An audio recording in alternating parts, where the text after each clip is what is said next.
Buenas noches. Bueno, mi nombre es Lisa Ortiz y vamos a dar inicio a esta reunión en la que les ha convocado. Vamos a tratar un poco de temática sobre el coronavirus. Está con nosotros 4 médicos, los cuales nos van a ayudar en ciertas temáticas. Está con nosotros el doctor Manuel Baldión, la doctora Adriana Arnau, el doctor Santiago Carrasco y el doctor Marco Fornacini. Cada uno irá abarcando varias temáticas acerca del coronavirus. Vamos primero a proceder a la intervención de cada uno de nuestros médicos. Posterior a eso, vamos de forma ordenada a realizar las preguntas. Les pido a todos los miembros de la reunión que por favor recuerden tener siempre el micrófono cerrado. En el momento que deseen realizar alguna pregunta, por favor levantar la mano y yo les daré paso para que lo puedan realizar. Entonces, por favor, eh, vamos a...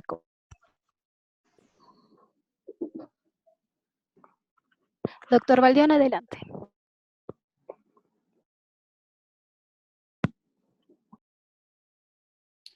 Muchas gracias, Liz, y bienvenidos todos a esta sesión especial del proyecto ECO. Debido a la coyuntura de la pandemia por el SARS-CoV-2, decidimos hacer una mesa redonda para proveer de datos actualizados sobre la problemática y tener un feedback de ustedes que están en los territorios para enriquecer las presentaciones. Esta va a ser una primera ojalá de varias charlas sobre el tema. Para el día de hoy tenemos la suerte de tener con nosotros al doctor Marco Fornacini, que es epidemiólogo, la doctora, y él va a hacer una aproximación de su especialidad, de la parte epidemiológica del problema. La doctora Adriana Arnau, ella es infectóloga y nos va a hablar de la parte de microbiología.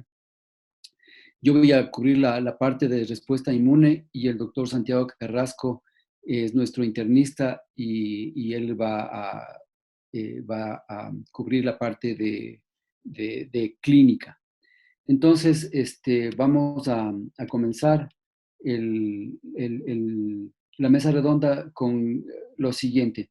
Vamos a pedir que cada una de las personas, de los especialistas, hagan una presentación de máximo 7 minutos para presentar los datos más relevantes y al final de las presentaciones de todos abriremos el foro para que cada uno de ustedes haga preguntas y eh, haga las preguntas correspondientes. Entonces, voy a ceder la palabra para que Marco nos inicie con los aspectos epidemiológicos de la pandemia.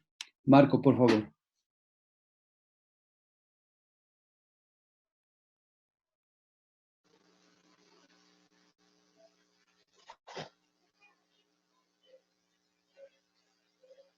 Marco.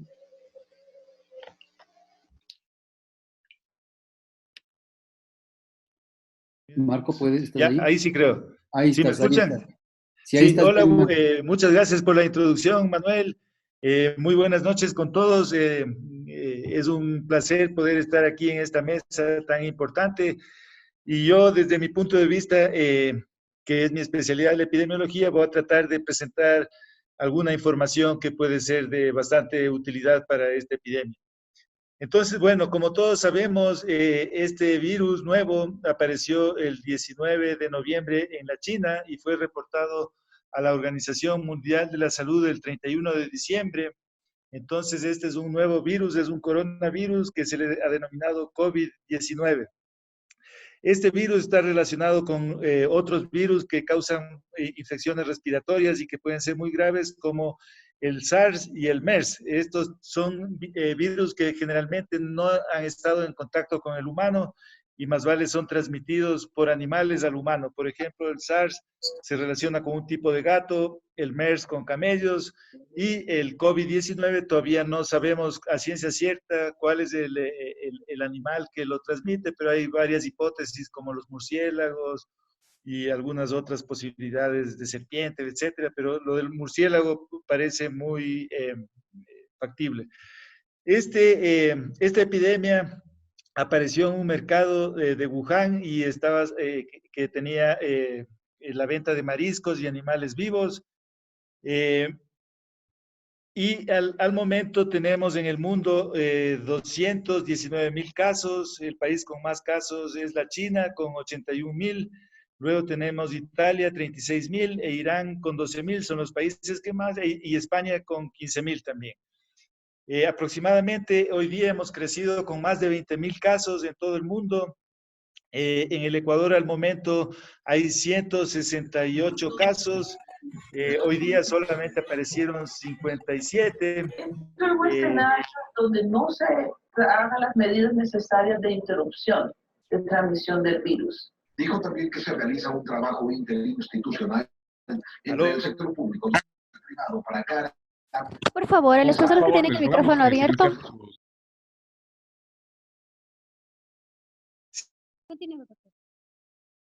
Sí, continúo entonces, gracias. Se han reportado 168 casos, hoy día fueron 57 y existen 3 defunciones. La provincia con más casos es el Guayas con 128,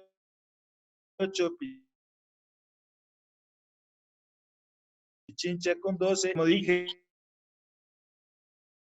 hoy fue de 57. Se han hecho sentido de los 168 casos determinados. Actualmente en el Ecuador la epidemia ya ha pasado a una fase 3 prácticamente, es decir, fase 1 es solo cuando son casos importados, fase 2 es cuando todavía se puede hacer un cerco epidemiológico y los casos están todavía relativamente controlables porque solamente son los contactos de los casos los que potencialmente tienen la enfermedad, pero nosotros ya hemos pasado a una fase 3 en la cual ya está en la comunidad y hay cientos de casos y pronto podrían haber ya miles, entonces estamos ya en la fase última de la epidemia, que es totalmente difundida en la comunidad. Esta enfermedad tiene una incubación de 2 a 14 días, con un promedio de 3 a 5 días. La tasa de transmisión de una persona es más de 2, esto es mucho más que en otro tipo de epidemias, eso le hace muy grave a esta epidemia, y también su transmisibilidad es muy fácil, ¿no? El periodo medio desde el primer síntoma a la disnea es de 5 días y hasta la hospitalización de unos 7 días. El periodo medio de hospitalización de un paciente sería de 10 días y según algunos estudios un 20 a 25% de hospitalizados terminan en unidad de cuidados intensivos y de aquellos que entren y un 4% de los hospitalizados fallecen. La transmisión, obviamente, que es la parte clave para poder prevenir, ya sabemos que es por fomites de pacientes infectados, también con superficies que están infectadas, podría ser incluso polvo, ya que este virus es capaz de sobrevivir en el ambiente hasta 72 horas, es decir, que cualquier espacio cerrado con un poco de viento podría ser posible la transmisión, aunque esto todavía no es del todo confirmado. También se ha visto que hay potencial de transmisión fecal oral, aunque es escaso lo que ocurre de esta manera, también se podría transmitir por sangre y otras secreciones corporales.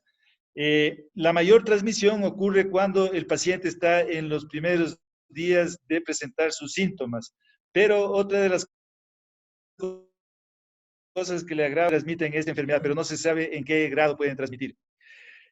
No existen datos sobre cero prevalencia de esta enfermedad en la comunidad en general, ¿no es cierto? Entonces, los datos que tenemos más vale son ya de pacientes que presentan sintomáticos y entre pacientes sintomáticos prácticamente la tasa de mortalidad no se sabe con exactitud, pero ronda el 3,5 a 3,7% posiblemente.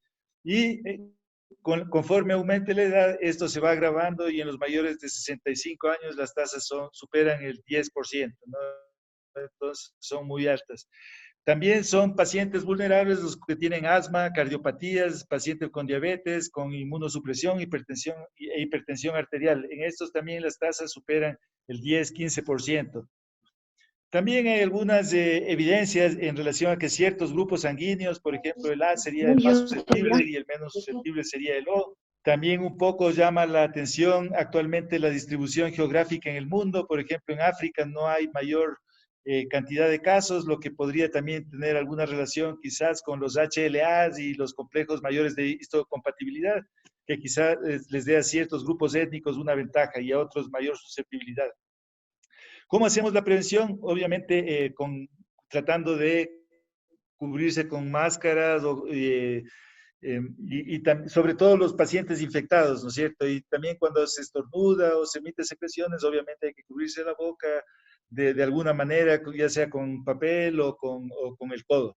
El lavado de manos es una de las medidas más importantes que hay que recalcar. Con jabón y alcohol, un buen lavado es crucial, y cada vez que uno sale y potencialmente se contamina, tiene que estarse lavando permanentemente las manos.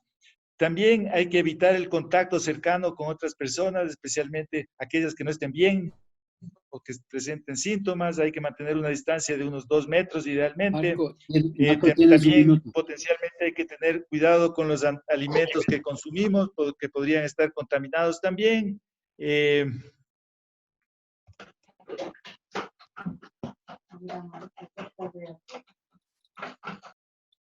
Y bueno, creo que eso es básicamente la información que les tengo. Ahora, tal vez enfocando un poquito más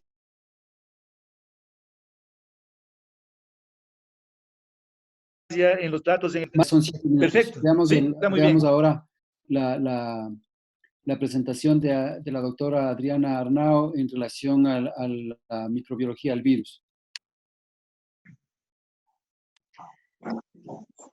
Bueno, buenas noches, ¿me escuchan? Buenas noches, ¿me escuchan ahí? Sí, doctora, continúe, por favor. Te escuchamos. Bueno, muchas gracias por la invitación. Es un gusto poder estar aquí con ustedes. Yo soy infectóloga pediatra. Realmente, como dijo el doctor Marco, los datos estadísticos son súper importantes. Los datos de mortalidad pues son diferentes en diferentes poblaciones. Cuando empezamos en China se sabía que un 2 a 3% de mortalidad, lo cual no era muy alarmante. Sin embargo, ahora hay datos de Italia que nos muestran una mortalidad mucho más alta, ¿no es cierto? Hasta un 15, 16%, 10%, 12% según las poblaciones, otras poblaciones con 8% de mortalidad. Realmente esto pues sí puede ser alarmante, pero sabemos que el virus ataca principalmente a pacientes adultos mayores que tienen comorbilidades. Sobre todo de esto, hipertensión arterial es lo más común, lo más importante cuando toman inhibidores de la enzima convertidora de angiotensina 2. Y esto se ha visto, como dijo también el doctor Marco, porque tiene relación, el virus se une a estos receptores. Entonces, quienes toman este tipo de antihipertensivos provocan mayor cantidad de receptores en sus células, y esto hace que tenga mayor predisposición a infecciones. Igual se ha visto con ciertos AINES, sobre todo el ibuprofeno. En los niños realmente muy poco, según las diferentes estadísticas, menos del 10%, menos del 1% de los grupos etarios en otros casos. Realmente los infectados son niños, y esto es generalmente una de las razones que se crea ahora, es por eso, justamente porque los receptores ECA en niños son mucho menos desarrollados y se van presentando en mayor cantidad a medida que van aumentando la edad. Pues en cuanto a la clínica, la verdad es que en algunos estudios se muestra que hay un 15% de pacientes asintomáticos, lo cual en realidad es preocupante para nuestros países, porque estamos haciendo solo las pruebas en pacientes que se hospitalizan, a ese otro porcentaje de la población que está con infecciones leves, como un resfriado común, o que tiene infecciones asintomáticas. Entonces, realmente sería ideal, como ocurrió en Corea del Sur, que se hizo la prueba inclusive a pacientes asintomáticos, encontrando que sí, en un 15,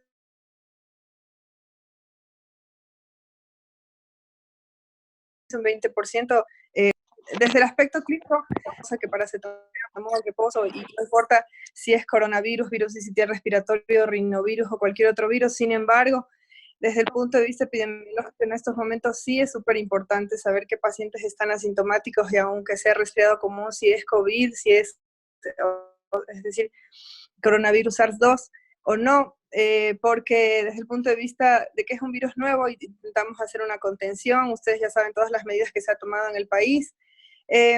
Realmente en cuanto a neumonía no hay muchos síntomas diferentes a cualquier otra neumonía viral. No es posible desde el punto de vista clínico decir este es coronavirus o este es, no sé, un metaneumovirus o un sincitial respiratorio. Es muy difícil, y definitivamente hay que hacer la prueba. Lo que estamos haciendo es que generalmente los pacientes hospitalizados con neumonía de tipo viral hacemos un FilmArray respiratorio, ¿no es cierto?, que detecta, decimos, puede ser un coronavirus, un COVID-19, entonces enviamos a hacer la prueba. Sin embargo, esto no es tan exacto porque hay ciertos estudios que muestran un 15 o un 20% de infección, coinfección entre virus, es decir, puede tener un sincitial y además un coronavirus, puede tener una influenza y además un coronavirus. Entonces, si es que solamente hacemos el FilmArray respiratorio y vemos que ya tenemos algún virus, de todos modos podría también tener un coronavirus. Entonces,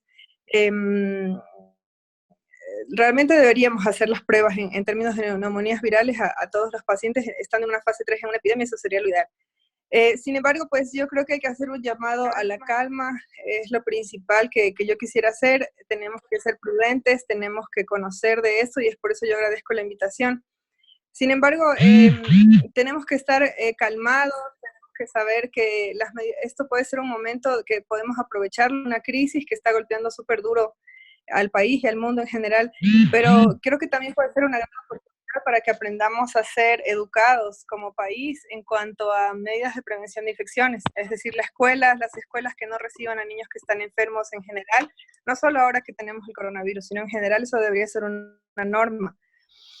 ¿Por qué? Porque los niños que están con resfriado común, sí, puede ser que vayan a clases, no se sientan tan mal y puede que contagien de resfriado común a otros compañeros, que en realidad no es tan grave, pero esos compañeros pueden tener un hermanito que sea menor de 1 año o menor de 3 meses, a quien no le va a dar un resfriado común, le va a dar una neumonía que lo hospitalice, o pueden estar siendo cuidados por adultos mayores que tengan comorbilidades, diabetes, hipertensión, cáncer, y que a ellos también les va a dar una enfermedad severa que los lleve a hospitalizarse.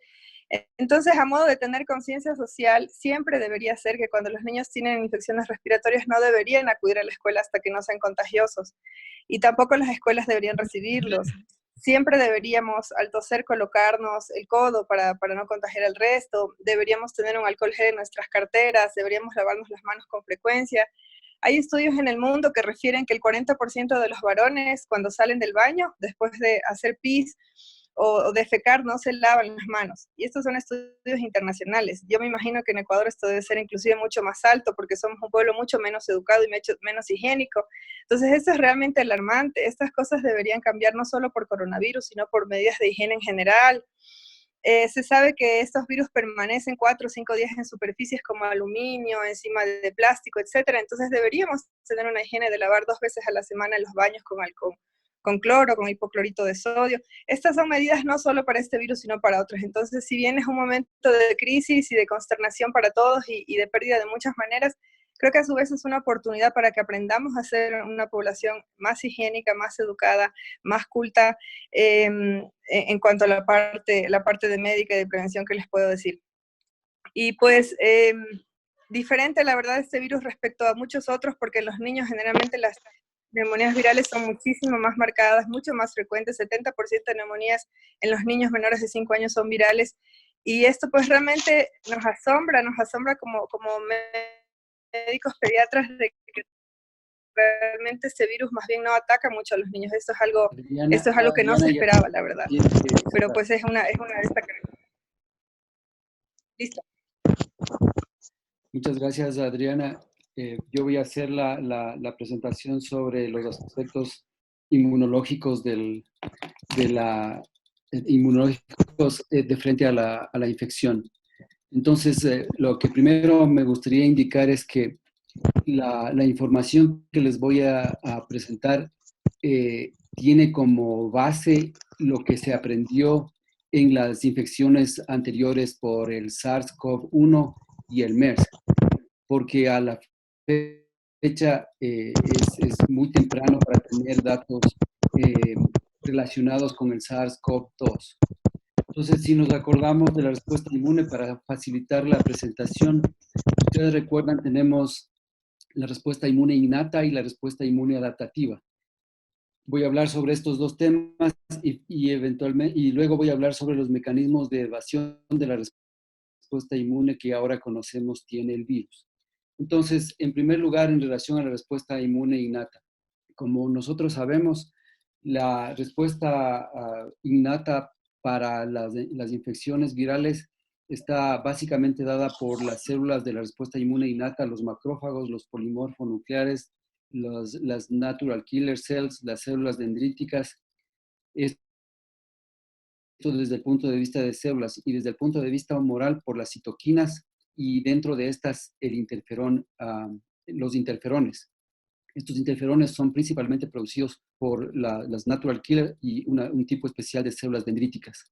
Ahora bien, un problema importante que se descubrió con estas infecciones del SARS en el CoV-1 fue que existen proteínas que tiene el virus que bloquean el reconocimiento y la producción de interferón en el organismo. Esto es una cosa muy importante a considerar, porque inicialmente el virus no es reconocido por el hospedador, y por eso quizá hay un tiempo, particularmente en el SARS-CoV-2, posiblemente este sea la causa por la que nosotros tenemos la presencia del virus y no tenemos sintomatología. Entonces, como les decía, el reconocimiento del virus la producción de interferón está interrumpida. Y una vez que se produce el interferón, otro de los problemas que presenta la infección por este virus es que la señalización intracelular que despertaría el interferón, es decir, la activación de las JAK-STAT, también es bloqueado.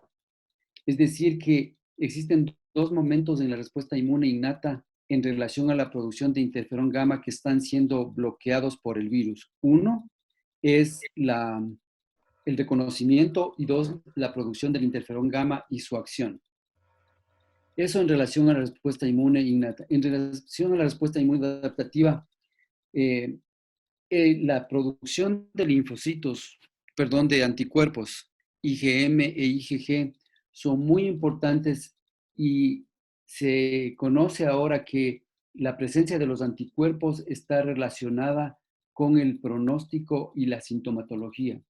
Una persona que no puede montar una buena respuesta humoral va a tener mayores recidivas, y la baja producción está asociada con mortalidad.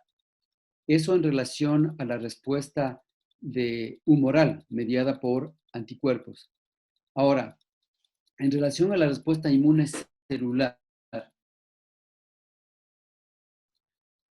lo que sabemos es que, como toda enfermedad viral, la respuesta predominante es del tipo TH1, es de celulares, como los virus, producción de linfocitos T de tipo CD8, y estos son los citotóxicos. La cantidad de CD4 positivos. La respuesta mediada por la CD8, como acabo de indicar, está mediada por la eliminación de las células infectadas, mientras que la CD4 lo que hacen es modular la respuesta a través de la producción de citoquinas. Otro componente importante aparte de la respuesta TH1, está la TH17. Esta TH17 no se conoce muy bien, que va a permitir que haya una mayor cantidad de polimorfonucleares, y una de las causas del deterioro de la función pulmonar es por la abundancia de polimorfonucleares y de linfocitos y de macrófagos que destruyen el tejido. Ahora, se conoce que las personas que, en lugar de montar la respuesta TH1, muestran una respuesta TH2, estos tienen la respuesta es inapropiada. Ahora, el virus, como ya se ha indicado, tiene mecanismos para evitar la respuesta inmune. Las proteínas que se han identificado en este sentido son las proteínas de membrana y las proteínas que están, las que se para el receptor. También estos virus tienen la capacidad de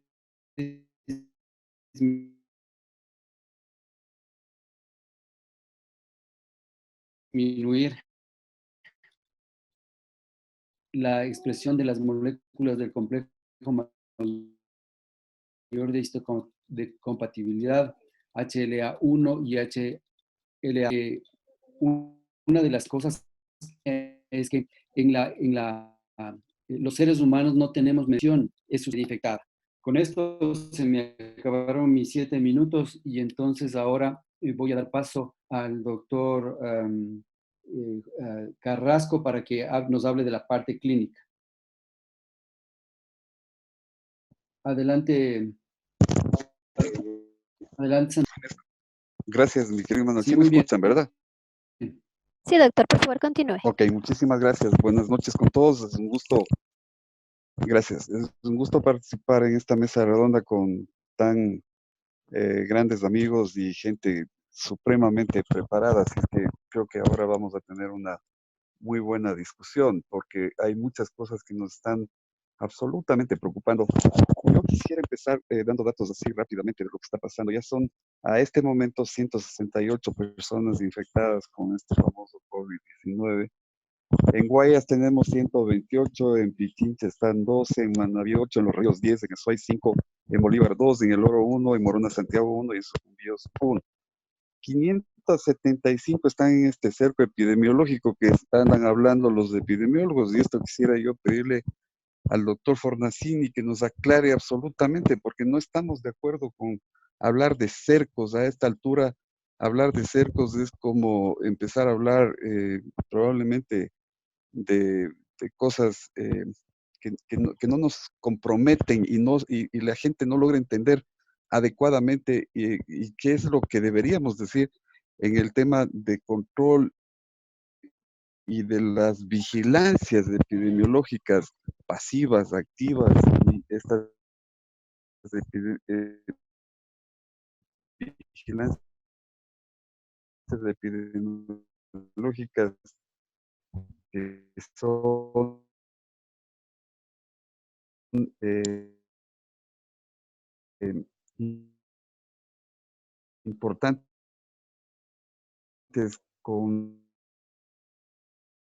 información de rosters de 575 personas, 312 que han descartado el tema del coronavirus, 289 fallecidos. ¿Dónde está más esto? En Guayaquil, en la provincia de Guayas. Y estamos realmente complicados y es así que como medidas mucho más drásticas en el Guayas, viendo cómo se están precipitando los números de las personas que se están contaminando con esto. Entonces, clínicamente para nosotros, ¿qué es lo que pensamos de un problema tan serio y tan grave como este? Siempre estamos diciendo en todas las partes que estamos conversando que no estamos intentando alarmar y que no estamos intentando crear pánico, ni mucho menos, pero sí que estemos absolutamente informados. Lo que estamos haciendo ahora, una mesa redonda de más alto nivel.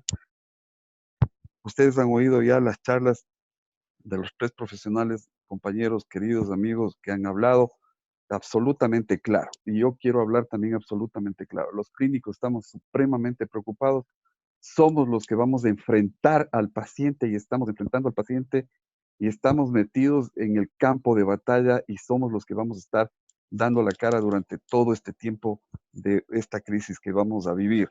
Y entonces queremos saber, precisamente por eso queremos tener absolutamente claro cuáles son las ideas que deberíamos tener nosotros para poder tener un diagnóstico rápido y oportuno con las pruebas que ya la doctora nos ha estado diciendo, y queremos tener la menor cantidad de falsos positivos y falsos negativos. Queremos tener una sensibilidad, especificidad de pruebas que sean importantes, y el ministerio hasta ahora dice, solo el INSPI va a hacer el tema de diagnóstico, y luego dice ya vamos a tener otros laboratorios también para que puedan hacer esto, y los costos de estas pruebas van a ser 80 si viene del ministerio, $120 si viene de otro lado, ya le están poniendo precios a estos temas que debería ser absolutamente claro desde el Ministerio de Salud, desde el gobierno, desde el Estado, de contribuir con todo lo que se necesita para el diagnóstico oportuno de todos los pacientes que puedan estar contaminados. Y eso es lo que nosotros estamos diciendo. El presidente habló de $80 millones para este tema, cuando Trump, ya cuando se vio acorralado, dijo $50 mil millones para la acción y enfrentar esta crisis que en los Estados Unidos también la están viviendo.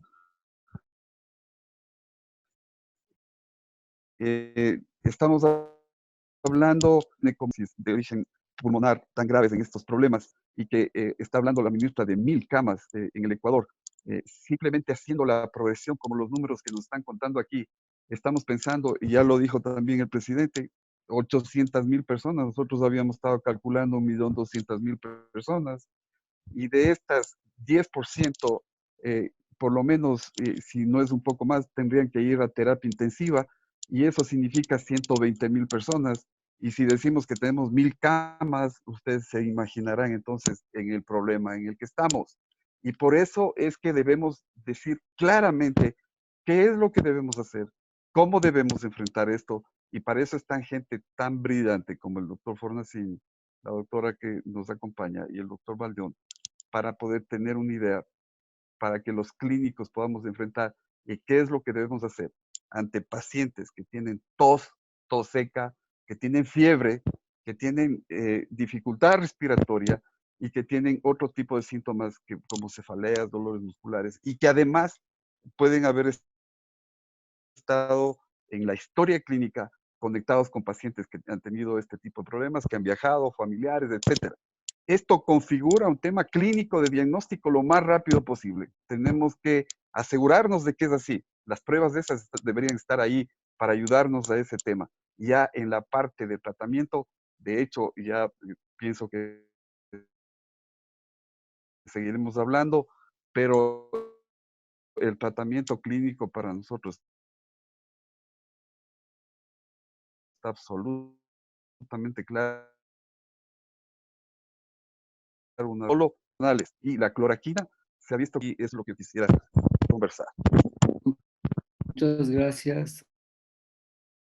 Muchas gracias, Santiago. Entonces ahora Vamos a proceder con las preguntas. Bueno, muchas gracias a los doctores por su intervención. En este momento vamos a proceder con las preguntas. El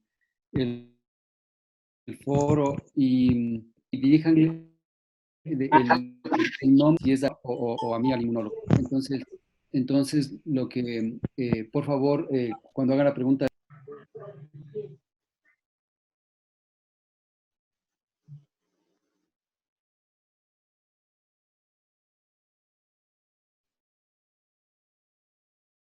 Bueno, ahora vamos a proceder, como continuaba el doctor Bolívar, vamos a proceder con las preguntas.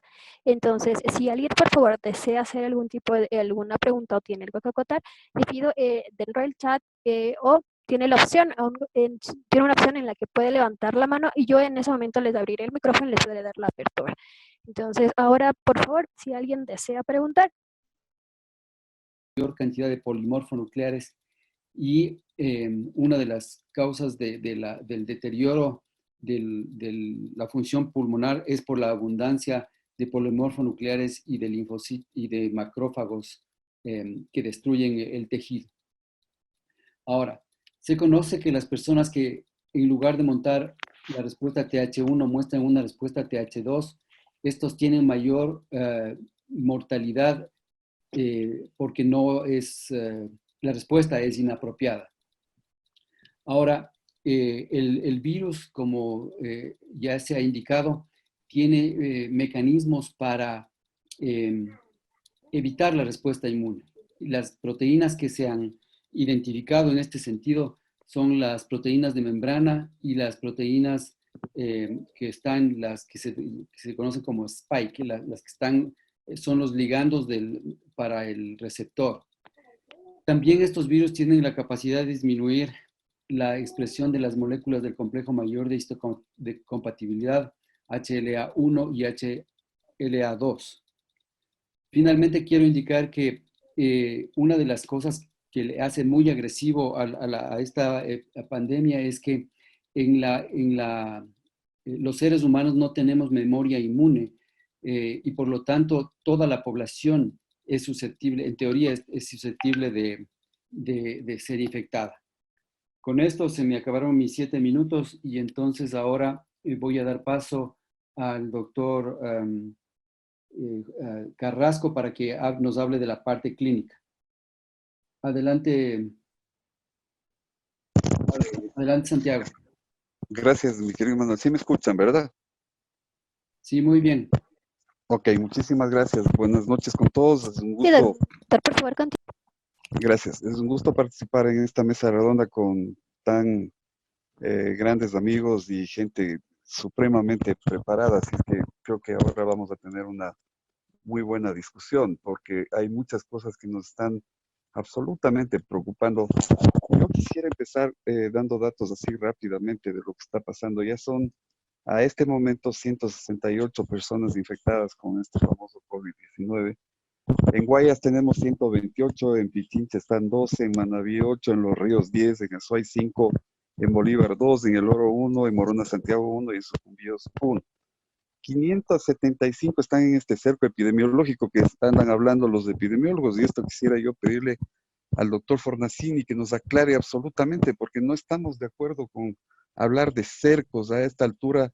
Hablar de cercos es como empezar a hablar probablemente de cosas que no nos comprometen y la gente no logra entender adecuadamente y qué es lo que deberíamos decir en el tema de control y de las vigilancias epidemiológicas pasivas, activas, y estas vigilancias epidemiológicas que son importantes con información como la que estoy dándoles desde este momento para que podamos tener una idea realmente de qué está pasando y la conformación de estos clústeres o clusters que deberían entenderse como las áreas donde están las personas con cada una de estas formas. Por ejemplo, un total de cerco que habla el ministerio, que les estamos oyendo hablar de 575 personas, 312 que han descartado el tema del coronavirus, 283 que son sospechosas y tenemos ya 3 personas fallecidas.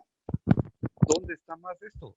En Guayaquil, en la provincia de Guayas. Y estamos realmente complicados y es así que la alcalde Cintia Viteri ya tomó medidas mucho más drásticas en el Guayas, viendo cómo se están precipitando los números de las personas que se están contaminando con esto. Entonces, clínicamente para nosotros, ¿qué es lo que pensamos de un problema tan serio y tan grave como este?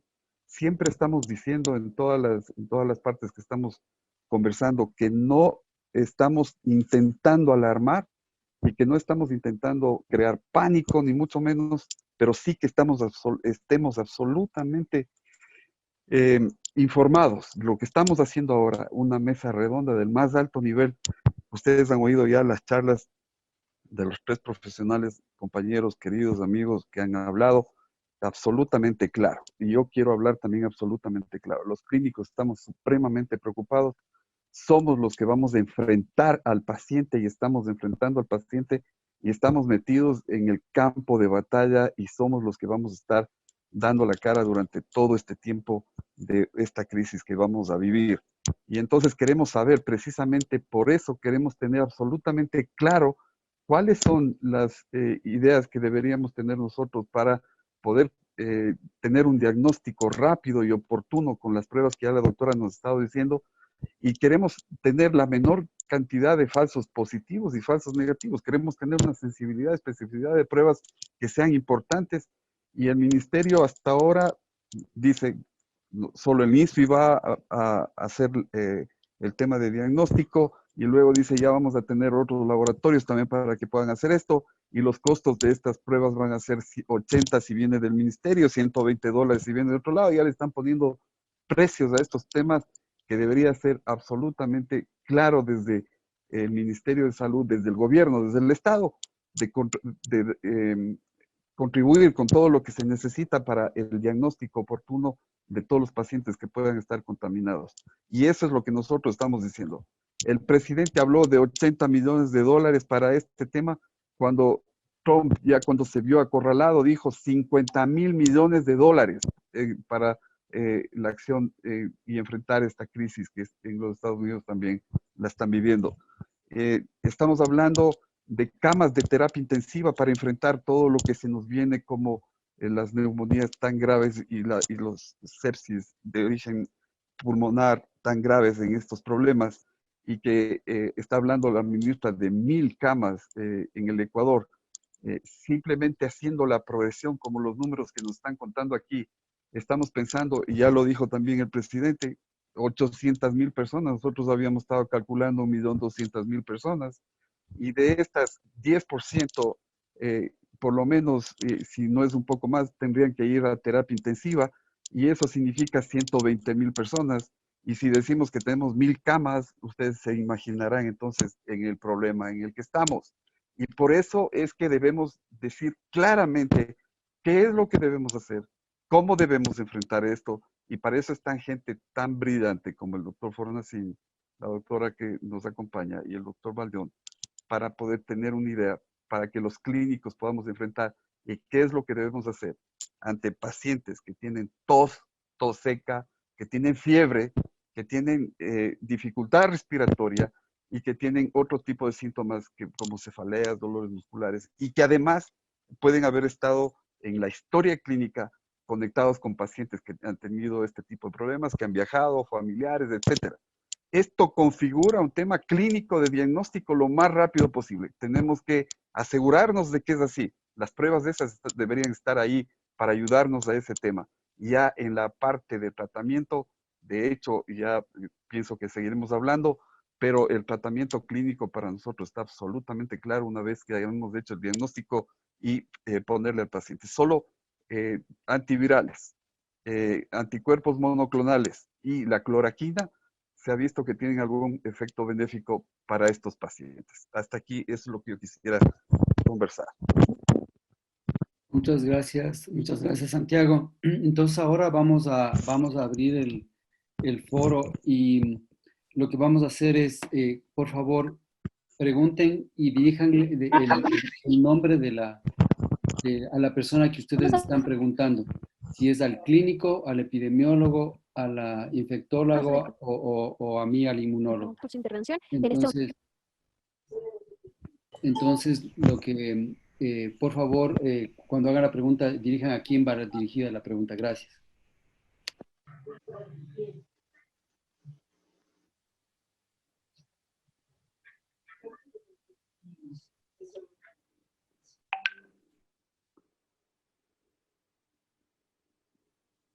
A ver, vamos a hacer preguntas, por favor. Buenas noches. Bueno.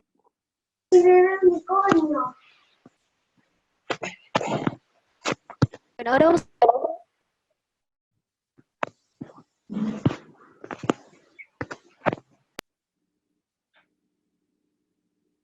Buenas noches.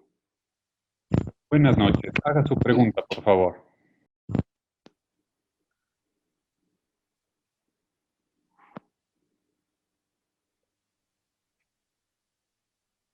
¿Se puede identificar quién va a hacer la pregunta, por favor?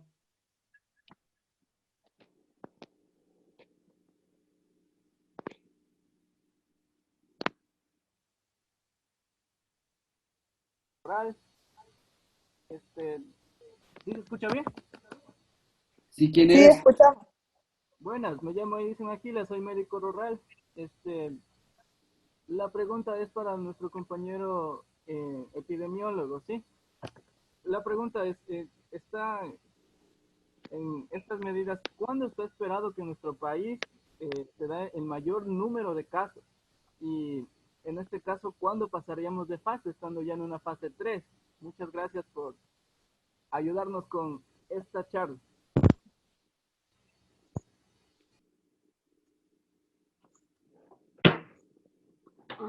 Marco, ¿escuchaste la pregunta?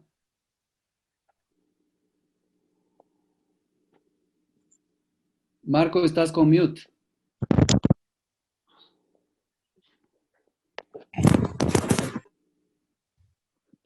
Marco, quita el mute del Ya, ok. micrófono. Ok. Gracias, Manuel. A ver, entonces, si quieres, por favor, repíteme la pregunta, Manuel, para clarificar. Lo que te estaba preguntando es cuánto tiempo va a durar más o menos este momento de cuarentena, cuándo vamos a llegar a terminar esta fase de la epidemia. Ya. Bueno, muchas gracias por la pregunta, Edison. Como sabemos, bueno, el periodo de incubación de este virus es en general de 2 a 14 días típicamente, ¿no es cierto? Entonces se supondría que si nos aislamos por 14 días toda la población, eventualmente sería tiempo suficiente como para suprimir ya que se siga difundiendo. Eh, pero como siempre hay personas que están también sin cumplir correctamente estas disposiciones, entonces obviamente eso le da un factor de impredecibilidad al tema. Yo pienso que posiblemente sí se puede alargar por lo menos por un mes para tener ya bastante controlado y que ya hayan pocos casos y a esos casos que se vayan presentando, irles haciendo un cerco epidemiológico nuevamente, es decir, ir controlando estrictamente todos los contactos e ir manejando de esa manera.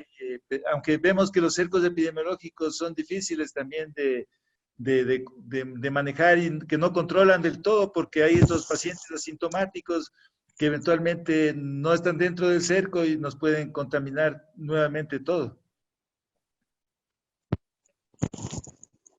Gracias, Marco. Tengo una pregunta de Galo Uvidia.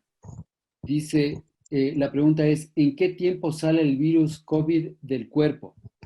A ver, entonces, en relación a esto, de los datos que se han generado en estas últimas semanas, se han identificado personas hasta entre 15 y 20 días después de no ser sintomáticos, de todavía estar eliminando virus y ser infectivos.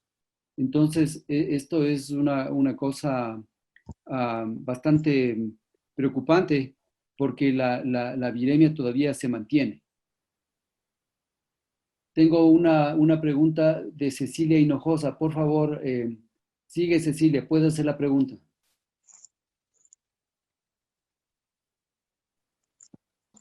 ¿Aló? ¿Aló? Buenas noches. Sí, Sigue buenas noches. Cecilia. Continúe, por favor. Ya, es básicamente para el epidemiólogo. Lo que yo quería saber es, por ejemplo, después de estos 14 días, cómo nos vamos a manejar y cómo van a ser esos cuidados, porque si básicamente decimos cómo es el contagio tan alto, y entiendo que esto va a ser de largo, ¿no? Es decir, hasta el próximo año. Estaba viendo en algunos artículos, al menos de Inglaterra, menciona que allá tendrán hasta la primavera del 2021, van a tener este episodio, pero no sé si se van a volver a presentar picos, cómo van a ser los cuidados después de estos 14 días. Y también la otra que es súper importante es que hay mucha gente que está usando mascarilla y hay un montón de información acerca de incluso cómo hacer mascarillas. En este caso, claro, dice la OMS que no se ha visto la evidencia del uso de mascarillas en quienes no tienen síntomas, pero viendo cómo es, digamos, la historia de la enfermedad, ¿no es cierto?, o del virus, no sé qué tan recomendable sería el uso de mascarillas, porque yo soy médico ocupacional y hay un montón de trabajadores que están en relación con muchas personas, ¿no?, en atención al cliente. Y claro, si ahorita nos vamos al Supermaxi, están con mascarilla, los guardias con mascarilla, policías con mascarilla, además utilizan guantes de manejo. Pero el tema es si estamos bien utilizando mascarillas a pesar de no tener síntomas. Eso básicamente. Muchas gracias por la pregunta, Cecilia. Bueno, en relación a la primera pregunta, ¿qué va a pasar luego de los 14 días? Yo creo que los 14 días seguramente se van a prolongar un poco más, porque no, como vemos no es suficiente tiempo, 14 días para eliminar la problemática. Quizás se necesiten, como decía antes, quizá unos 30 días. Pero luego de esos 30 días posiblemente ya la cantidad de casos sintomáticos van a ser contados con los dedos y entonces se puede volver a hacer un nuevo cerco epidemiológico y la gente va a tener que seguir manteniendo todas las medidas que hemos dicho, ¿no es cierto? Lavarse las manos todo el tiempo, si es un personal de salud, estar con lentes, con mascarilla, y si es que uno va a sitios con aglomeración de gente, obviamente es óptimo también el uso de mascarillas, y quienes estén enfermos también son los más importantes que deben usar mascarillas. Ahora, bueno, la garantía de una mascarilla no es 100% y hay de diferentes calidades, pero en todo caso yo creo que es una protección importante la mascarilla. O sea, si es que uno tiene la posibilidad de ponerse todo el tiempo que esté en contacto social y relativamente cercano, es importante, yo creo que el uso de mascarilla. Gracias, doctor. Por favor, Samantha, adelante. Liz, solamente una cosita. Claro. Para complementar la pregunta, a ver, entonces, eventualmente lo que vamos a tener es que el virus va a comenzar a circular en todo el mundo y aproximadamente el 80% de las personas van a tener una respuesta inmune para el virus. Uno de los problemas que nosotros tenemos ahora es que la mayor parte de la población del mundo es virgen para el virus, no tenemos memoria inmunológica. Y por eso es que el problema es tan grave. Si nosotros pensamos en otras infecciones, de los coronavirus mismos, que son causantes de síndromes gripales, que están ahorita circulando en el mundo, la diferencia es que nosotros tenemos en el mundo anticuerpos para reconocer a los virus. Eso se llama inmunidad en rebaño, más o menos. Es más o menos lo siguiente, si me permiten poner el ejemplo. Si en una comunidad todos los miembros de esa comunidad están vacunados contra una infección, es muy difícil que el virus que causa la infección o la bacteria o el microbio pueda diseminarse, porque todos ya tienen memoria. Otro ejemplo que tal vez podría aclarar es, cuando los españoles vinieron a América, trajeron nuevos virus, como por ejemplo el de la viruela. La mayoría de la población indígena no tenía anticuerpos contra esos virus y por eso hubo una alta mortalidad. Sin embargo, con el tiempo se monta la respuesta en toda la comunidad y es más difícil que la situación se vuelva a aparecer. Entonces, eventualmente, para cerrar, eventualmente va a haber una diseminación del virus, pero el problema no va a ser tan grave porque la memoria inmune que va a tener la población es mayor. Eso Disculpe, ¿podría hacer una acotación para ampliar un poco la idea? Dale, Adriana. Respecto a los que han estado preguntando, justamente como dice el doctor Baldión, es importante saber que ahora ocurre todo esto, tiene gran impacto porque es un virus nuevo al que no estábamos enfrentados y no teníamos inmunidad, pero pienso primeramente que el virus se hará endémico, es decir, en algún momento estará entre nosotros y tendremos picos de mayor prevalencia y otros de menor, generalmente como ocurre con otros coronavirus y otros virus respiratorios en nuestro país, igual que ocurre en los países del norte, los virus respiratorios son más prevalentes de octubre a marzo, con un pico en diciembre y en enero, mientras que en los países del sur ocurre esto de abril a septiembre con un pico en junio y julio. Se espera que ocurra lo mismo con este virus, porque así se han comportado el resto de coronavirus, pero pues esperamos que ya después no sea tan grave, justamente como lo que dice el doctor Baldión, porque ya seremos inmunes.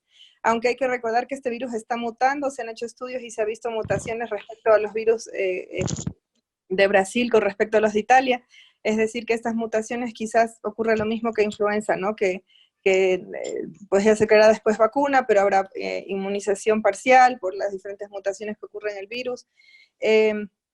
Y otra cosa importante en cuanto a las medidas de aislamiento, que se requiere aislamiento por gotas en los hospitales, ¿no? Y de vía aérea, es decir, con mascarillas N95 solamente cuando producen aerosoles, al aspirar secreciones, hacer terapia respiratoria, intubar, etc. De ahí con una mascarilla quirúrgica es suficiente, y es importante colocarse con la parte blanca hacia la persona que está enferma. Si nosotros queremos protegernos, se pone la azul hacia nosotros y la parte blanca hacia el resto, y si nosotros somos el enfermo, la parte blanca va hacia nosotros. Eso es porque una parte es más absorbente que la otra. Nada más eso quería acotar. Y bueno, respecto también lo de hacer hincapié en que decían cuándo tendremos el mayor número de casos. Realmente no sabemos cuántos casos tenemos. Yo estoy convencida de que tenemos un subdiagnóstico terrible, es decir, que hay muchos pacientes que tienen infección leve y asintomáticos que no están siendo diagnosticados, pero pues ya contestó el doctor Fornacini también que si hacemos esto que estamos haciendo de tener la transmisión, pues esperamos que en unos 14 días, máximo un mes, la transmisión baje notablemente. Gracias, doctora. Voy a proceder ahora a leer algunas preguntas que tenemos en el chat. Hay una pregunta de Viviana que dice que en el caso de haber tenido un paciente quien el día sábado estuvo en contacto con un amigo que viajaba a Estados Unidos, quien dio positivo para COVID-19, pero no ha tenido contacto físico. ¿Qué tanto es el riesgo y la probabilidad de que esta persona contraiga el virus?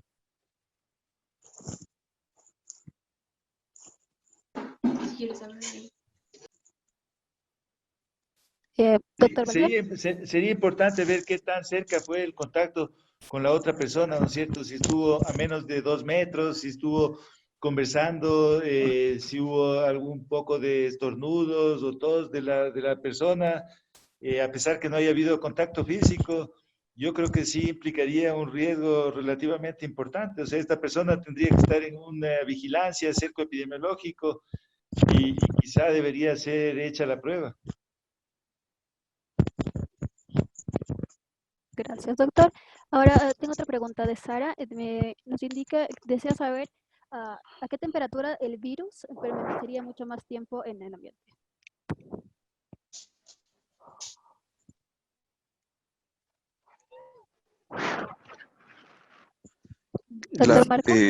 Liz, la pregunta era ¿a qué temperatura? ¿Qué cosa era?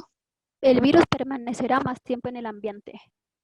La temperatura exacta creo que yo no he leído al menos de qué temperaturas exactas soporta el virus, ¿no? Pero sí hay datos que dicen que puede estar en superficies metálicas, por ejemplo, el virus hasta 72 horas. Y bueno, un poco hay literatura que se dice que ya en temperaturas un poco calientes, me imagino será a partir de los 40 grados o un poco más.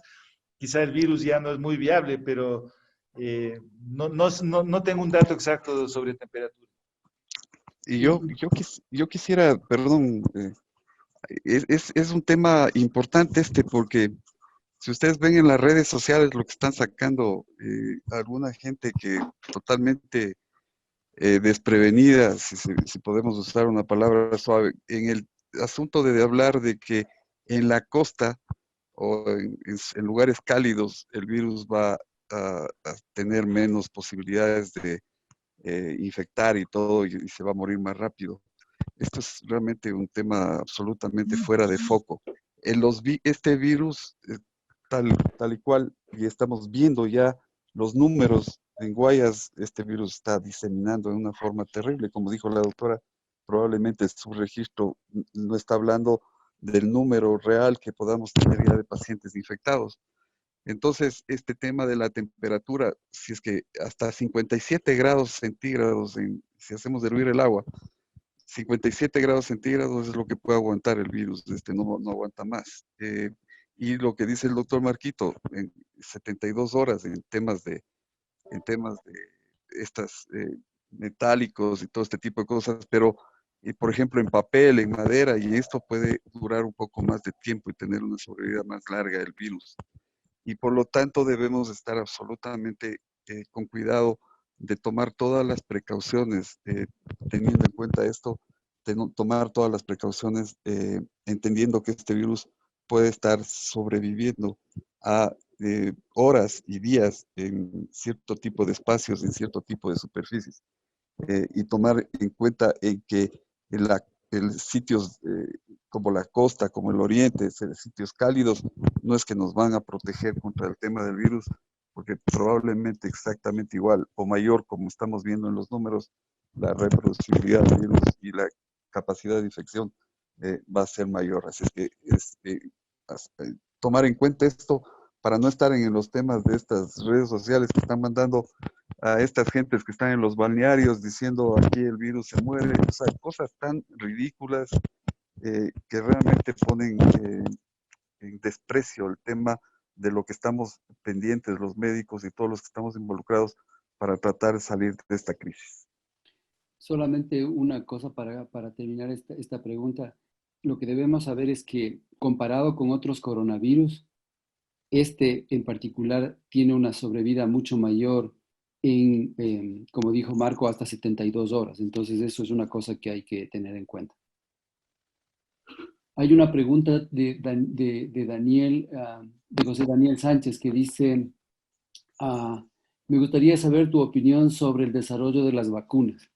Entonces, otra vez tenemos que en relación a esta pregunta, tenemos que recurrir a lo que se aprendió con los otros coronavirus, con el SARS y con el MERS. Entonces, en esos, con antígenos de estos, especialmente proteicos de los ligandos de los receptores, se están haciendo o se desarrollaron vacunas de DNA, se utilizaron vectores virales, se han hecho pruebas preclínicas con subunidades de proteicas, se ha hecho con virus inactivado, con virus atenuados, y en todos ellos se ha mostrado que existe una respuesta tanto humoral como celular.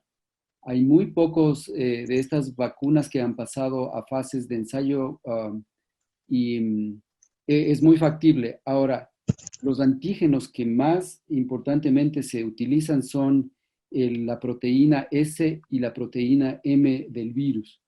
Entonces, de las vacunas que están ahorita tratando de ponerse en el mercado, lo que van a hacer es básicamente de los antígenos que acabo de indicar. Estos antígenos se ha evidenciado que despiertan tanto inmunidad de anticuerpos como inmunidad celular. Gracias, doctor. Sí, Samantha, tú tenías una pregunta. Buenas noches a todos los doctores y también buenas noches a todo el público que está escuchando. Bueno, tengo 3 cuestiones para todos los doctores porque en sí son 3 preguntas que también vi que están hasta preguntando a otras personas. La primera es respecto a las personas que recientemente han tenido una cirugía, por ejemplo, ya sea a nivel de nariz o también, por ejemplo, a nivel de las muelas de juicio. Y las otras 2 cuestiones es respecto a, por ejemplo, personas, yo veo que hay muchas imágenes que ahora abunda la información en Facebook de las precauciones que se debería tal vez tomar al salir y al entrar de la casa cuando es netamente necesario, porque, por ejemplo, hay personas que necesariamente tienen que ir al trabajo y no sé qué precauciones exactamente se tienen que tomar, porque ya la sanitización obviamente va a ser algo diferente en esos casos. Y también una cuestión es, por ejemplo, si esas personas que han tenido esa cirugía o eso tienen síntomas leves, pueden curarse por sí mismas sin ningún tipo de tratamiento gracias a su inmunidad y así. Gracias. Yo quisiera comentar, por ejemplo, esto de las medidas que debemos tomar todos y que los médicos debemos estar absolutamente claros para poder entregar a nuestros pacientes y a la comunidad mismo. O sea, todos debemos estar informándole a la gente, debemos estarle educando a la gente, debemos estar pidiendo este tema de este aislamiento social que se ha propuesto para pasar un poco este tema, estos 14 días. Yo en esto sí le quisiera que el Marquito volverle a hacer la misma pregunta y que por favor nos pueda ayudar para esclarecer este tema, este asunto de los cercos. No, para mí precisamente por cerco mismo, no está funcionando y que creo que los epidemiólogos deberían estar hablando ya de otro tipo de cosas, como yo les estaba comentando. Y entonces, las medidas a los pacientes, a la familia, a la comunidad, medidas básicas, estas de lavarse las manos, todo el tiempo que sea posible lavarse las manos, es fundamental. Creo que ya la doctora Adriana lo dijo, y creo que tenemos claro todo el protocolo de lavado de manos ahora, este protocolo quirúrgico de lavado de manos, que es fundamental para tratar de contener cualquier tipo de contagio, no estarse topando la cara, no estarse topando los ojos, no estarse metiendo los dedos en la nariz, etcétera. Todo este tipo de cosas que parecerían futiles, pero que son supremamente necesarias que la gente entienda que no debe estar haciendo este tipo de cosas. El tema de estornudar o toser en la parte del antebrazo, en el pie del codo, o con pañuelos desechables, y botar estos pañuelos desechables, desecharlos precisamente. El tema de dejar, por ejemplo, lo que estamos haciendo y pidiéndoles a nuestros pacientes que cuando nosotros como médicos y personal de salud, etcétera, que vamos llegando a la casa y todo, dejar los zapatos con los que estamos viniendo en un sitio determinado, en la parte del descanso de la casa, y subir con otro tipo de calzado al interior. El tema de la protección a estos dos grupos vulnerables, el uno por tema de contagio, el otro por las comorbilidades y la gran cantidad de patología que puede llevarles ya a tener los problemas neumónicos graves y mortales de esta enfermedad, el adulto mayor. Porque habíamos estado haciendo los números, y quisiera ver si el Marco está de acuerdo, en el tema de pasar de 50. Si tenemos la mortalidad entre 50 años en adelante o de 65 años en adelante, la variación es solo de 1.3%, es decir, deberíamos pensar incluso en los pacientes de 50 años para arriba con todas estas medidas que se están dando a conocer, etcétera. Y queremos nosotros insistir en que el gobierno, en que el Estado, en que el Ministerio de Salud y el resto de ministerios garanticen el abastecimiento de insumos, de medicamentos y todo lo que estamos hablando para controlar esta infección. Que nos doten a todos los servidores públicos y privados que damos salud, dotar a todo el equipo de salud, a todo el equipo de salud de protección personal, de todo el PPE, que significa todas estas batas, las mascarillas, los lentes, etcétera, guantes y todo este tipo de cosas para el trabajo que debemos hacer con nuestros pacientes. El asegurar esto que ya dijo la doctora también, estas pruebas rápidas y además gratuitas. Ya le pusieron precio. Es una locura de esta gente. Yo la verdad es que no logro entender qué mismo están queriendo hacer. Ya le ponen precio, pero estas pruebas deberían ser gratuitas, debería estar a disposición del Ministerio de Salud y para que sean unas pruebas absolutamente asequibles y que se hagan lo más rápido posible para el diagnóstico y que sean gratuitas para la gente, porque no entendemos de otra manera quién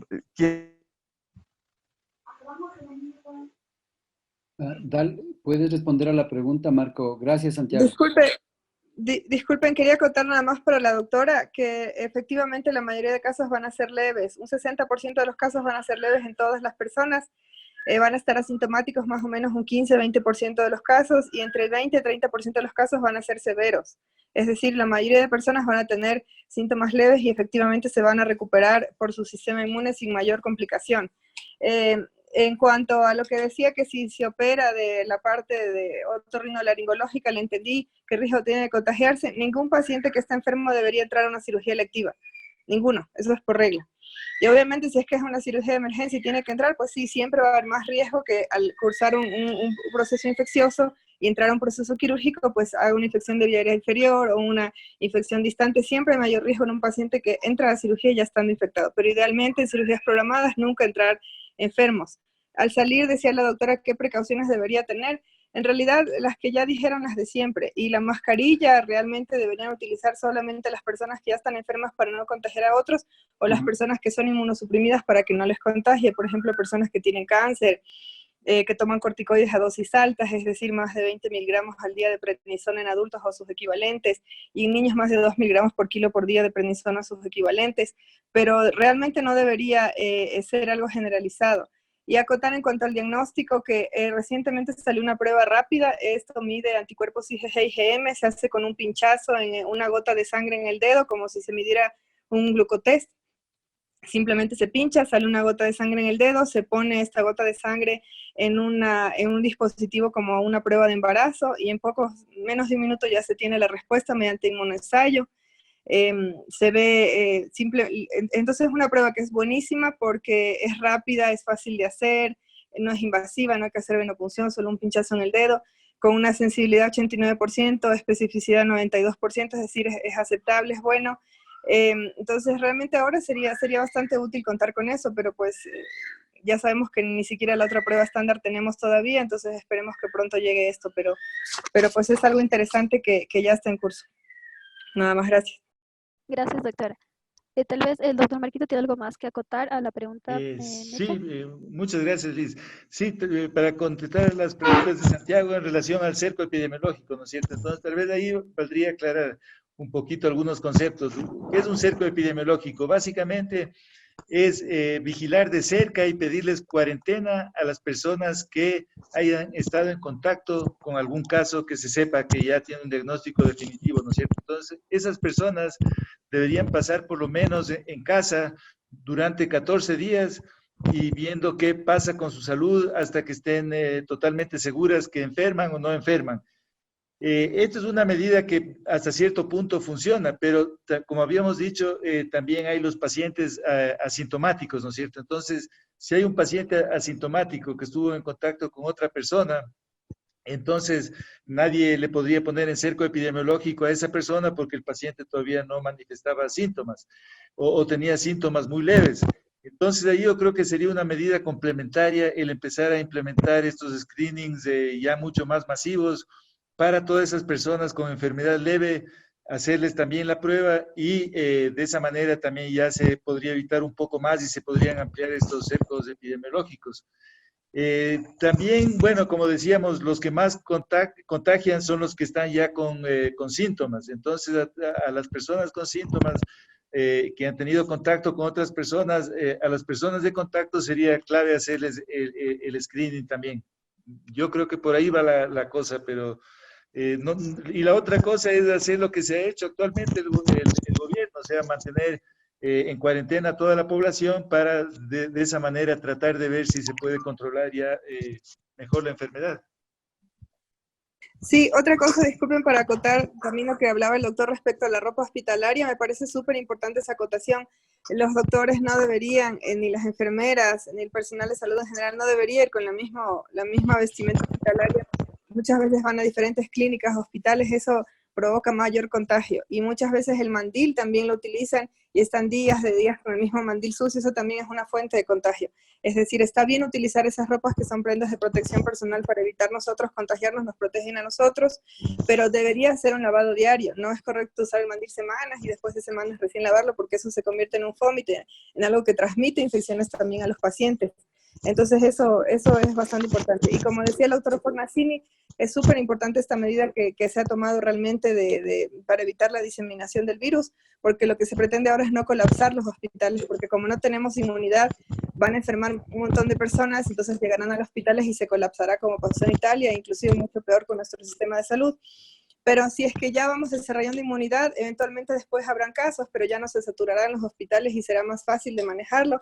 Y en ese sentido sí yo quiero, realmente yo sí felicito al alcalde porque fue el primero que tomó la iniciativa, fue criticado por muchas personas porque evidentemente está descrito que estas medidas deben tomarse cuando estamos en fase 3 y cuando se tomaron aparentemente estamos en fase 2, pero como yo dije, yo creo que sí tenemos un subdiagnóstico bastante alto y yo creo que ya estábamos en fase 3 y pienso que sí es adecuado que se tomen estas medidas ahora, aunque por supuesto tienen muchos efectos adversos, por así decirlo, en cuanto al tema socioeconómico, pero creo que es bueno. Gracias. Muchas gracias. Voy a leer otra pregunta que tengo aquí en el chat. Dice, las personas que tienen problemas de alergias, rinitis o sinusitis, ¿tienen mayor probabilidad de afectarse por el contacto del virus? ¿Puedo responder esa pregunta? Sí, por favor, adelante, doctor. Entonces, usualmente las personas, bueno, no he leído algún estudio específico sobre esto, pero las personas que tienen rinitis y alergias usualmente tienen una respuesta de tipo TH2. Entonces, y como dije en la parte introductoria, las personas que presentan este tipo de respuesta son más susceptibles a tener una enfermedad más severa. Entonces, habría que tener mucho cuidado en esas personas. Gracias, doctor. Bueno, aquí dice, si la OMS recomienda hacer más test, ¿por qué desde el gobierno hablan de que sería un desperdicio de diagnosticar en pacientes asintomáticos? Marco, ¿quieres intentar tú Sí, esa? Ya, dale. sí. O sea, en pacientes puramente asintomáticos yo creo que sí sería posiblemente un desperdicio, a no ser que tengan el antecedente epidemiológico de que estuvieron en contacto con alguna persona que tuvo la enfermedad y tuvieron un contacto muy cercano, ¿no es cierto? Entonces, en ese caso justificaría ser una persona asintomática. Y las otras personas a las que sí hay que hacerles, aunque sea, es a las que tienen, aunque sea síntomas leves. Entonces, yo creo que esos grupos hay que ir focalizando para no desperdiciar recursos tampoco. Es verdad que no vale hacer así indiscriminadamente en toda la población. Solo para yo tomarme la selfie y decir que no tengo el virus, no tengo el virus, eso es absurdo, pero si hay alguna sospecha epidemiológica, algún contacto o ya hay sintomatología, ahí sí justifica. Y tal vez para complementar, en relación a esto quisiera indicar lo siguiente para hacer la distinción entre las pruebas diagnósticas. Hay una prueba rápida que es la prueba que indicaba Adriana, la doctora Arnao hace un momento, que es una prueba para determinar concentraciones de IgM y de IgG. Es una prueba que se demora 15 minutos y es de bajo costo. La otra prueba es la prueba de RT-PCR, en donde se hace una amplificación del cDNA del virus y esa toma hasta 3 días. Por las circunstancias que tiene el país, lo más conveniente sería tener la prueba rápida, que se demora 15 minutos y es de bajo costo. Eso va a permitir que la gente gane tiempo para identificar a las personas que están infectadas. Eso solamente. Gracias, doctor. A continuación les voy a leer dos preguntas. La primera es, en un aproximado, ¿cuánto tiempo faltaría para tener una vacuna fiable en distribución? Y la segunda ¿es verdad que el tipo de sangre vuelve más vulnerable es más vulnerable que otro grupo? En relación a la vacuna, hay algunas compañías que ya dicen que tienen la vacuna, por ejemplo, hay algunas en Estados Unidos, que no conozco muy bien, posiblemente se basaron en la antigenicidad de los SARS anteriores. Habría que ver cómo les va con esos ensayos. Me parece que ayer o anteayer ya iniciaron un estudio clínico. Tendríamos que ver los resultados de eso, pero si funciona sería algo ideal. ¿Cuál era la siguiente parte de la pregunta? La segunda pregunta era sobre el tipo de sangre, que es verdad que un tipo de sangre vuelve más vulnerable a otro grupo de sangre, o sea, el tipo de sangre. Eso tiene que ver con la glicosilación de los receptores. El AC2 es una proteína que está altamente glicosilada y entonces posiblemente el ácido siálico es el que actúa principalmente como el azúcar que es el ligando. Entonces, si es que hay más concentración de ácido siálico, sí podría tener algún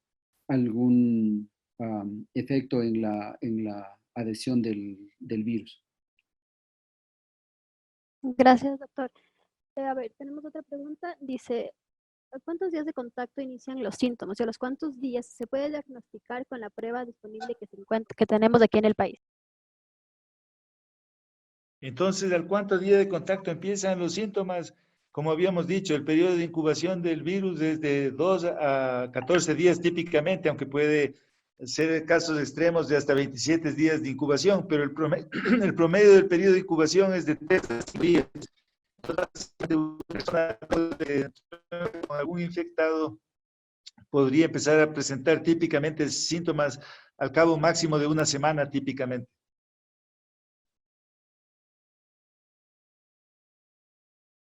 Gracias, doctor. Discúlpame, Liz, Sí, siga, doctor. Quisiera hacer una acotación de lo que dijo el doctor Marquito.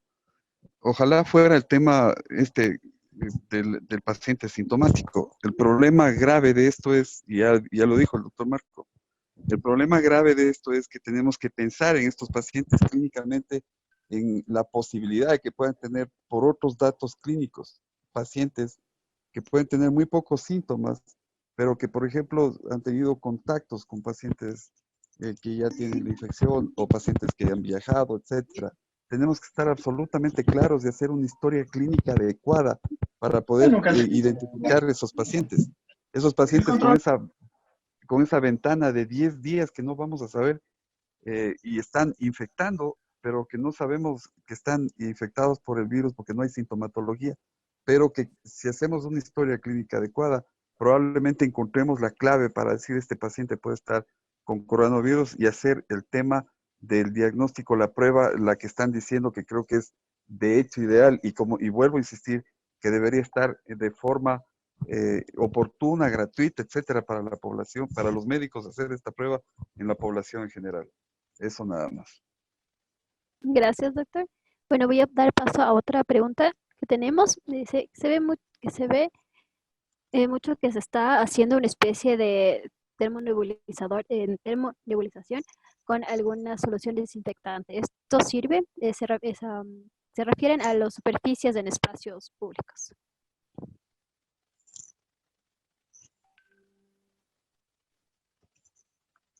¿Qué dice el doctor Marquito? Bueno, en realidad, Esto. como hay la posibilidad de esta que decíamos, de que incluso el virus quede en las superficies e incluso se levante en el polvo de los sitios, entonces sí sería conveniente un tratamiento del aire, ¿no es cierto? Ahora, el tratamiento específico ese de esas nebulizaciones no conozco qué contiene o cómo son, pero eventualmente un tratamiento del aire sí podría ayudar, sería conveniente si se pudiera hacer algo al respecto. Sí, pero las nebulizaciones como tal, o sea, esto entendemos que es un tema de, como dice Marco, un tema de tratar el aire, pero la nebulización como tal, la nebulización no es bueno para los pacientes porque probablemente van a provocar más problemas y probablemente van a provocar más adherencia del virus en la vía respiratoria.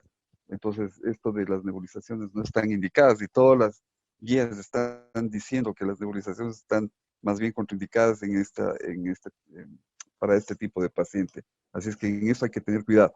Ahora, el tema del tratamiento del aire, como están diciendo, es otra cosa y probablemente lo hemos visto y hemos estado viendo que los actores del sector público están haciendo mucho este tema de hacer estas fumigaciones y todo este tipo de cosas.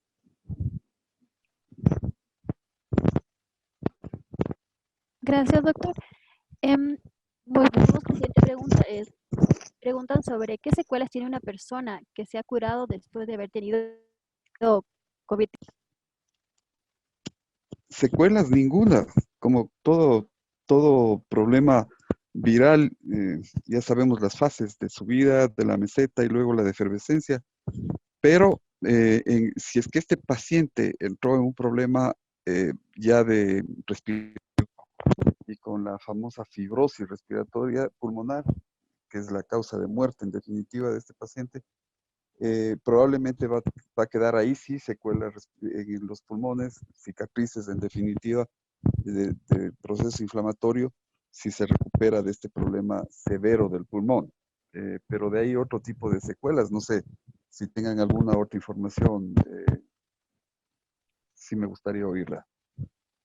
Bueno, sí, solamente para complementar, si existe fibrosis y es parte de la fisiopatología que estamos viendo. Desafortunadamente, el daño es irreversible y las personas quedan con baja capacidad pulmonar. Esto es una parte característica de esta infección por la respuesta inmune. Gracias, doctor. Vamos con la siguiente pregunta de Valeria Torres. Nos dice, tiene dos preguntas. La primera, para superficies en ambientes hospitalarios, ¿cuáles serían los mejores desinfectantes? Y la segunda, a criterio de todos los ponentes, ¿cuánto tiempo deberían durar las medidas de aislamiento social? Y si se levantan a los 15 días, ¿cuáles serían las medidas? O sea, las medidas posteriores. No se pueden aumentar los casos abruptamente.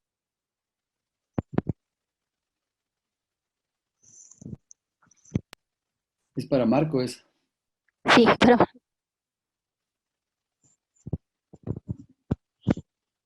Yo creo que el Marquito corrió. A ver, Marquito. no, aquí estoy. A ver, ¿me pueden repetir, por favor, esta pregunta, Liz? claro.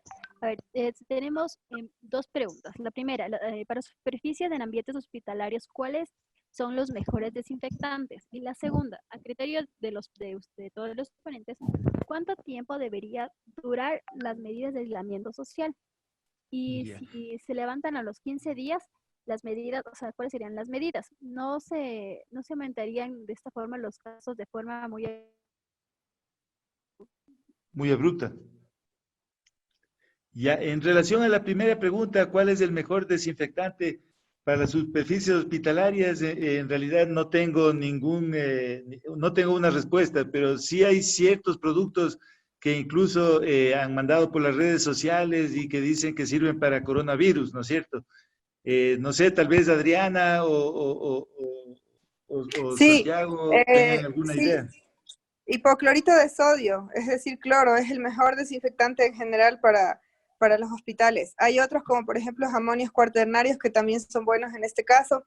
Se prefiere hipoclorito de sodio, una porque es más barato y otra porque generalmente no hay resistencia, mientras que amonios cuaternarios con este virus no habría problema, pero sin embargo, por ejemplo, pseudomonas a veces tienen un poco de resistencia, entonces en general hipoclorito de sodio, es decir, cloro, es lo más utilizado y lo mejor para ambientes hospitalarios. La otra pregunta de la doctora, el doctor Fornacini justamente antes ya comentó que por el periodo de incubación 14 días sería el mejor momento, por seguridad quizás un mes, fue lo que el doctor dijo para disminuir la transmisión.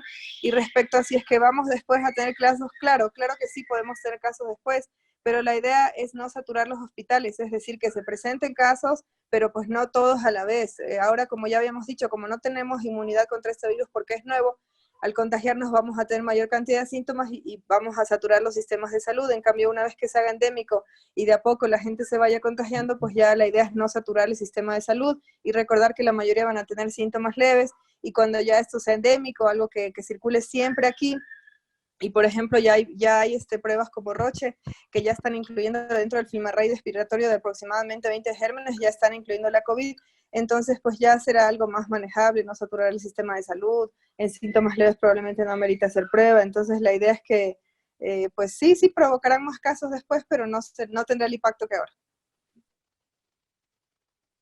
Muchas gracias, doctora.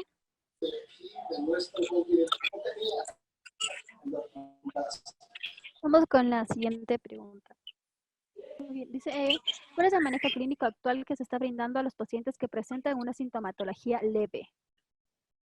Respecto a eso, en sintomatología leve no debería tratarse, en síntomas leves nada, dar paracetamol, no ibuprofeno, porque recuerden que habíamos dicho que hay cierta asociación entre los AINES, sobre todo el ibuprofeno y la mayor cantidad de expresión de los inhibidores de enzima convertidora de angiotensina 2, lo cual sirve a su vez como un receptor para que el virus entre más a las células, entonces se debería preferir utilizar paracetamol como un analgésico antiinflamatorio, y reposo, líquidos, lo mismo que se hace en cualquier resfriado común, es decir, no mayor cosa.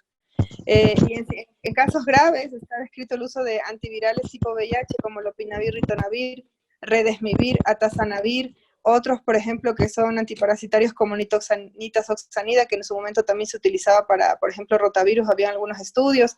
También está descrito la cloroquina, ¿no es cierto?, que se utiliza para malaria. Es decir, hay varias cosas, oseltamivir, inclusive, que se utiliza para influenza, también tiene algunos estudios con esto. todos sin mayor efectividad, es decir, no son una maravilla, pero en pacientes críticamente enfermos, es decir, en terapia intensiva que vayan mal, pues son cosas que se pueden utilizar. En niños, lo que está más descrito en una serie grande de pacientes es lopinavir ritonavir, que es un antiviral anti-VIH. Pero en casos leves, nada. En casos leves, nada. Paracetamol, reposo, aislamiento en casa, medidas generales, etc. Muchas gracias, doctora. Vamos a continuar con la siguiente pregunta.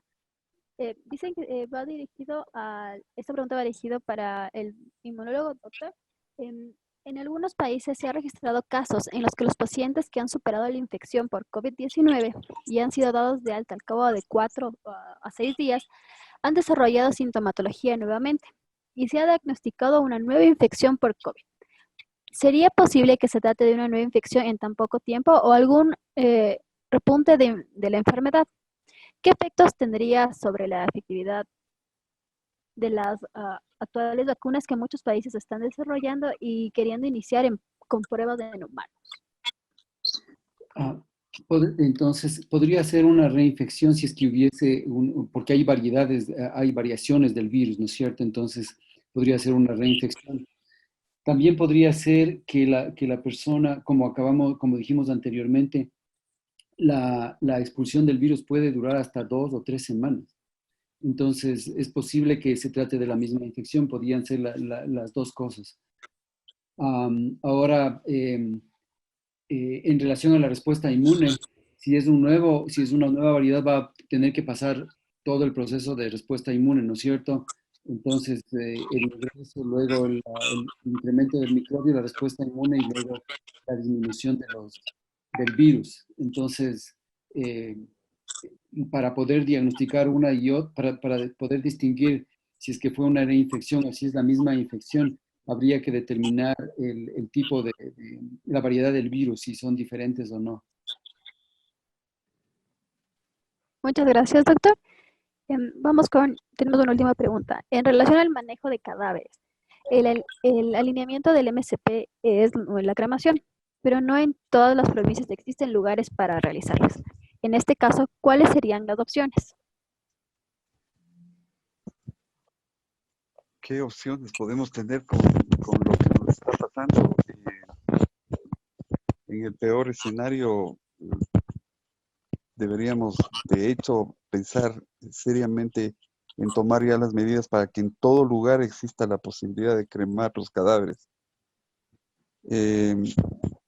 Si es que estamos pensando en los números que estamos pensando, vamos a estar colapsados en todo sentido. Y ya deberían estar tomando las medidas necesarias para esto que acaban de preguntar aquí, que es una cosa fundamental. No tenemos para cremar este tipo de cadáveres. ¿Qué les vamos a hacer? Vamos a enterrar.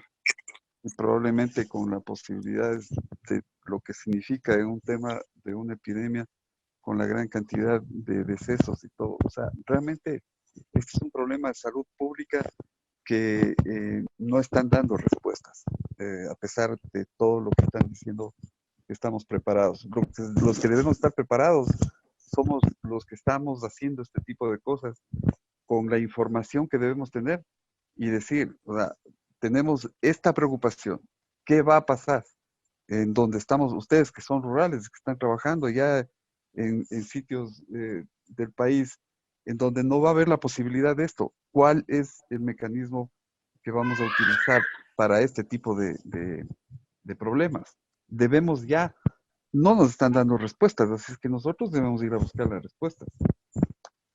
Pero Santiago, para complementar, obviamente sería clave evitar todo el contacto social de las personas con el cadáver, ¿no es cierto? Entonces, se debería no hacer un velatorio y las personas que manejen el cadáver con ropa súper apropiada, con todos los guantes, máscaras, gafas y hacer el manejo apropiado hasta hacer el entierro de la persona.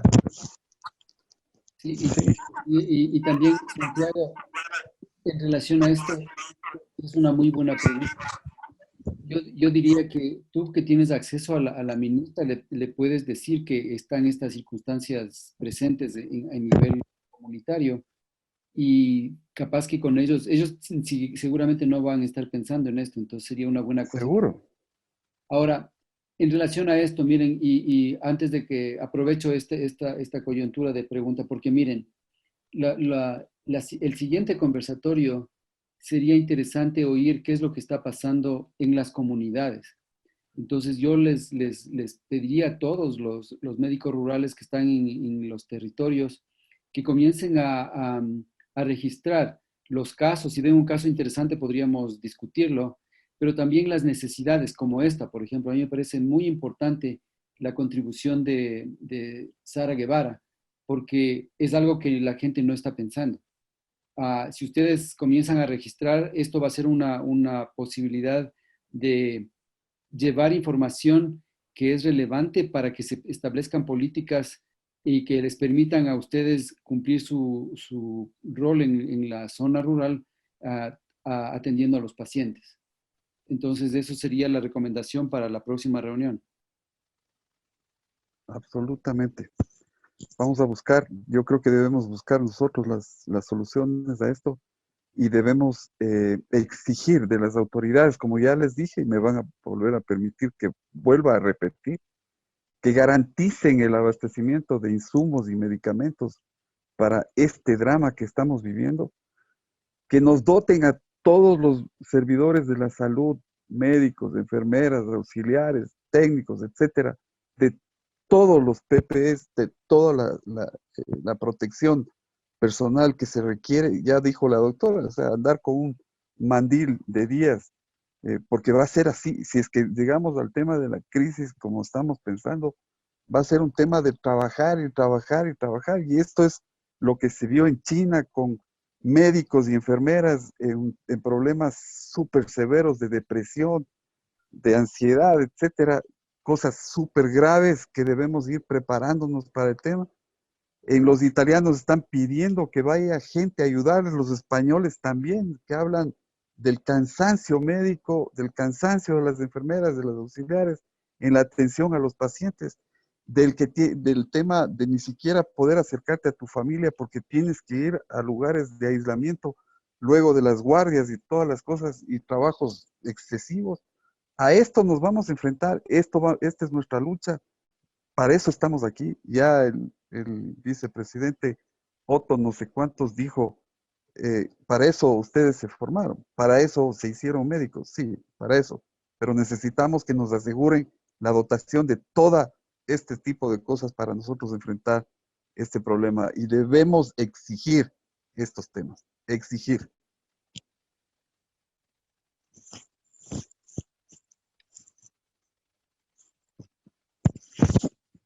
Muchas gracias, doctor, por su intervención. Tal vez alguien más desea realizar una última pregunta o acotar algo más, tal vez de los participantes o tal vez de nuestros ponentes. A mí me gustaría hacer una pregunta y está relacionada con el cambio de estaciones, que si bien en Ecuador no es tan marcado, en otras partes del mundo podría afectar a la propagación de la enfermedad. Quisiera, por favor, conocer el criterio de los expertos respecto de cómo el cambio climático, no el cambio climático, perdón, el cambio de estaciones climáticas en otras partes del mundo podrían hacer de que existan nuevos brotes problemáticos, quizás al nivel del que estamos viviendo ahora. Muchas gracias. Sí, justamente como habíamos comentado previamente, todos estos virus respiratorios, virus sincitial respiratorio, rinovirus, metaneumovirus, etcétera, en los países con 4 estaciones se muestran un mayor número de casos en la época fría. En nuestro país nos comportamos, si bien no tenemos 4 estaciones, y es buena la acotación que se realiza, se ha visto que nos comportamos similar a lo que ocurre con países del norte, es decir, desde octubre hasta marzo tenemos nuestro mayor número de casos con un pico en diciembre y enero. Es por eso que la vacuna de influenza, por ejemplo, que también muestra este tipo de comportamiento, debería colocarse en septiembre, octubre, como para ya estar inmunes para cuando venga el mayor pico, no como generalmente se hace, que se vacuna muy tardíamente. Entonces la gente llega muy tarde a recibir la vacuna.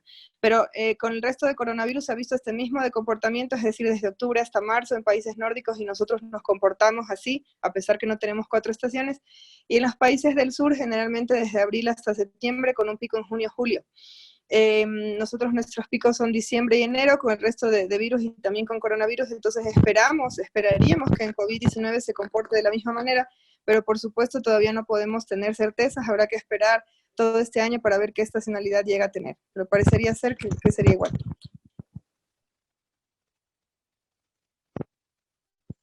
Muchas gracias, Boris, por tu pregunta y doctora también muchas gracias por su acotación. Tal vez tenemos alguna pregunta más o algo por parte de los ponentes que hacían. Yo con todo el respeto y el cariño para todos ustedes, y ha sido un gusto participar con todas estas gentes, Marquito, la doctora Adriana, el doctor Manuel. Gracias a todos ustedes por habernos escuchado.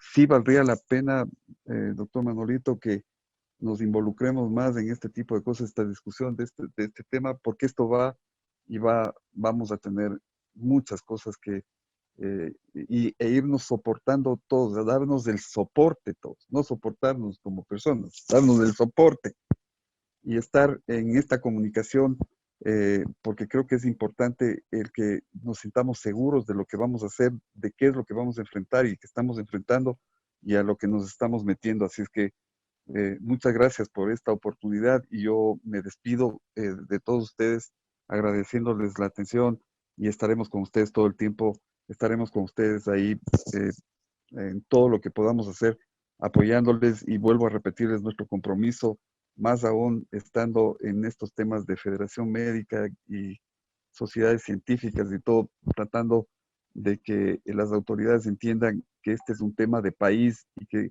las mejores personas tienen que estar ahí al frente de esto, y ojalá Dios quiera que este tema no vaya a lo que estamos pensando. Muchísimas gracias, ha sido un gusto participar con ustedes. Muchas gracias, doctor. Bueno, si no tenemos una otra acotación más, creo que podemos dar por finalizada esta reunión. Sí, primero quiero agradecerles tanto a nuestros ponentes por habernos ayudado con ciertos temas relevantes acerca del COVID-19 y de todos nuestros participantes. Recuerden que continuamente les vamos a seguir informando. Vamos a tener, como se dijo al comenzar esta reunión, 2 charlas más a esta, tratando otras temáticas acerca del COVID-19. Muchísimas gracias por su participación y recuerden, pues, toda la información que necesiten, igual, me la pueden. Gracias, doctora. Y igualmente, muchas gracias a ustedes por la invitación. Que necesiten o les pasaré el punto de nuestros medios. Muchísimas gracias, que tengan todos una buena noche. Gracias por la invitación, gracias por habernos escuchado, gracias al doctor Baldión y al doctor Fornacini, y pues saludos a todos. Estoy a las órdenes. Igualmente, muchas gracias a todos los panelistas tan distinguidos y a Liz por coordinar la reunión. Muchas gracias y estamos ahí para seguir colaborando con gusto. Gracias a todos, que estén bien. Seguimos en contacto a través de Liz. Que pasen bien.